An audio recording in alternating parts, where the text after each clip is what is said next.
Donc la marche. Alors moi, avant, pendant et après. Donc avant, moi j'avais 25 ans. J'étais si jeune que ça. Mais j'étais la marche, j'y suis rentré à Valence pour préparer l'arrivée et l'étape de Vienne, puisque j'étais responsable de l'ASTI de Vienne, Association de solidarité avec les travailleurs immigrés.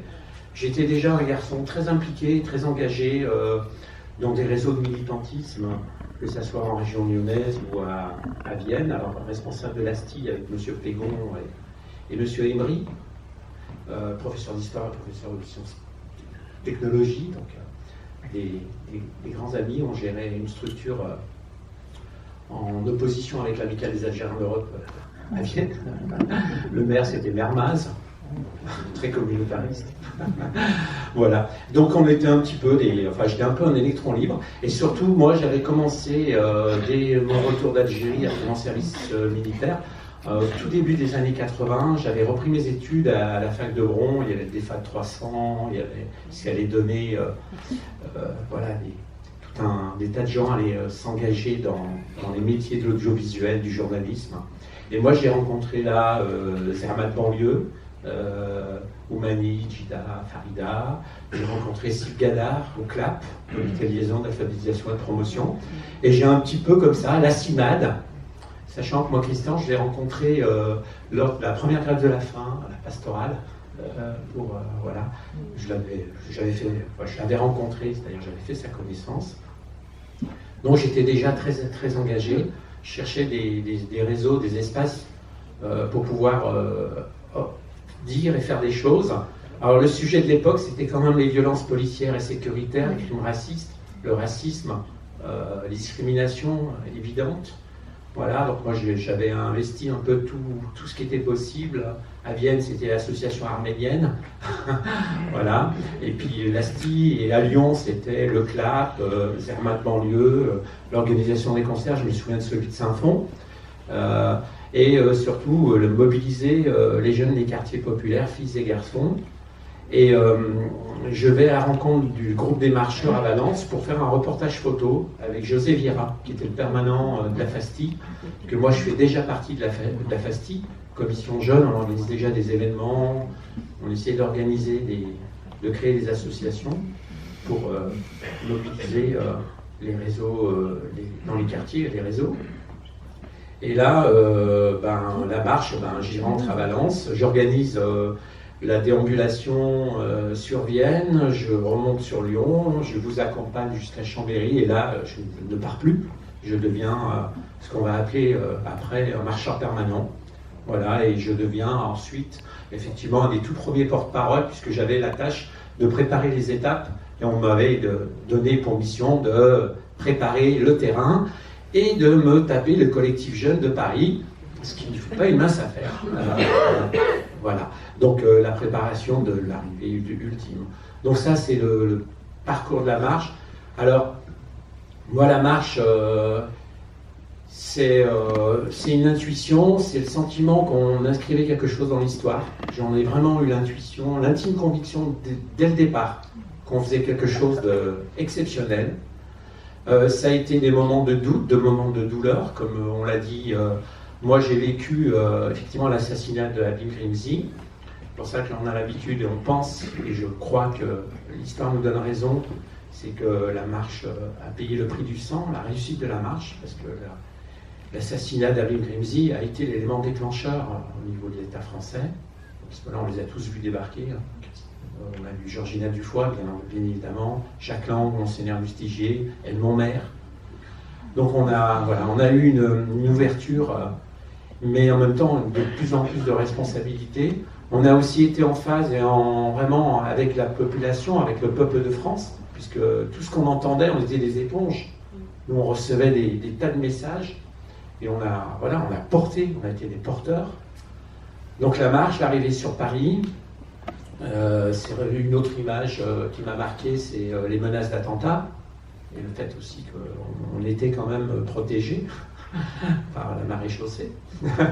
Donc c'était, on sentait qu'il y avait quelque chose d'important qui se passait. au niveau politique. Après, j'étais moi un fervent militant de la FASTIGE et pour moi l'objectif ultime c'était le droit de vote aux élections locales.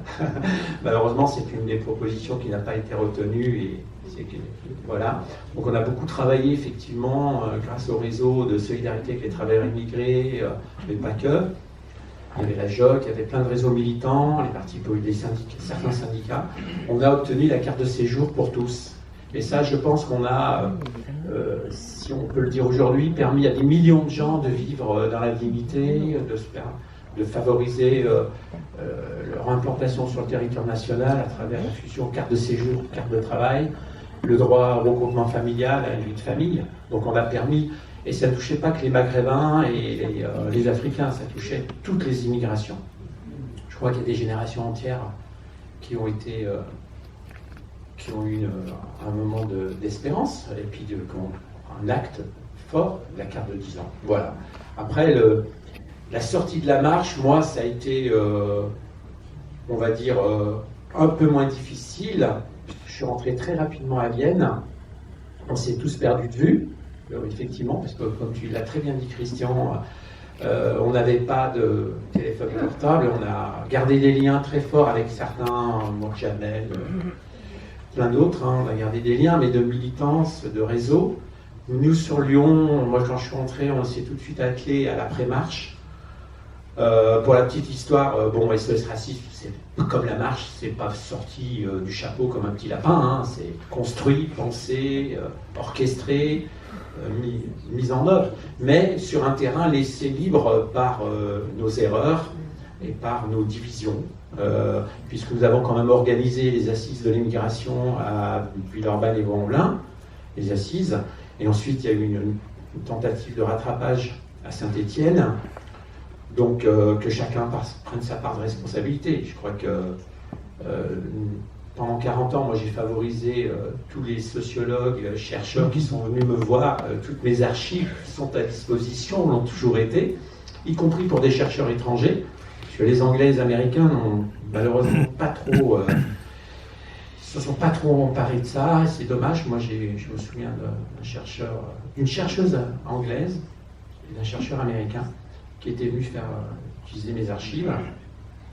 Voilà, alors il se trouve que j'ai fait beaucoup de photos de cette période, donc j'ai plus de 300 à 400 clichés que j'ai souvent mis à disposition hein, pour des ouvrages, pour des émissions. Voilà, donc il n'y avait de ma part aucune réticence. Bientôt, le musée de l'immigration va aussi bénéficier de certaines de nos archives. Enfin, voilà. Et c'est vrai qu'aujourd'hui, si 40 ans après, moi j'ai accepté de remettre le couvert, puisque dans 10 ans, il faudra venir me chercher à l'EHPAD, sans fauteuil. Non, mais blague à part, c'est vrai que la charge émotionnelle, la charge, elle est forte. Enfin, les 10 ans, les 20 ans, les 30 ans, faut se poser la question, pourquoi? Vous le disiez, madame, tout à l'heure, en préambule, commémoration, pourquoi faire? Célébration, pourquoi faire? Voilà. À qui profite le crime? Excusez-moi de cette... Voilà. Donc, on a un projet de loi sur l'immigration qui va arriver, là, je crois. Il y a voilà, des enjeux, il y a des trajectoires, il y a des appétits politiques. Voilà. Donc, voilà, on n'est pas des naïfs. Mais bon, moi, j'ai accepté, pour 3 raisons, la transmission aux jeunes générations, le passage dans le registre de la mémoire officielle et l'inscription dans l'histoire. Je crois que c'est hyper important. Sachant que cette initiative, cette marche, elle s'est faite à partir de situations de violence extrême, mais elle s'est exprimée et elle a réussi par la non-violence. Donc je remercie le MAN d'avoir ouvert les hostilités de ces commémorations, parce que la quinzaine de l'égalité, voilà. Et le MAN et la CIMAD sont 2 éléments hyper importants dans mon parcours de militantisme et dans mes engagements, qui vont pas arrêter, hein.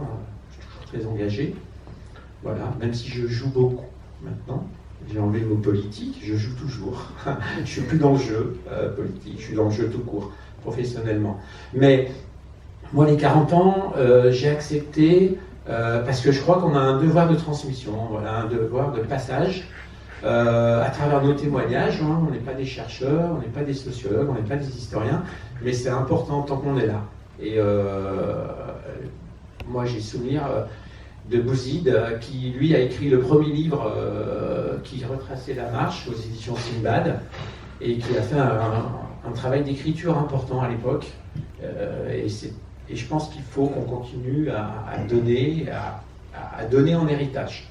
Voilà. Parce que ça a été un énorme moment d'espérance. Voilà. Et moi, je crois que ça a décliné.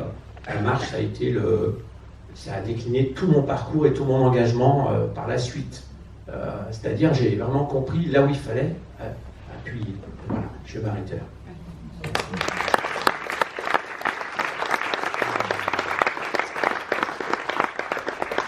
Vraiment, merci à tous les trois, parce qu'on voit qu'effectivement, vous parlez de votre vécu avec beaucoup d'émotion et que, voilà, c'est pas toujours facile. Bon, merci. Alors,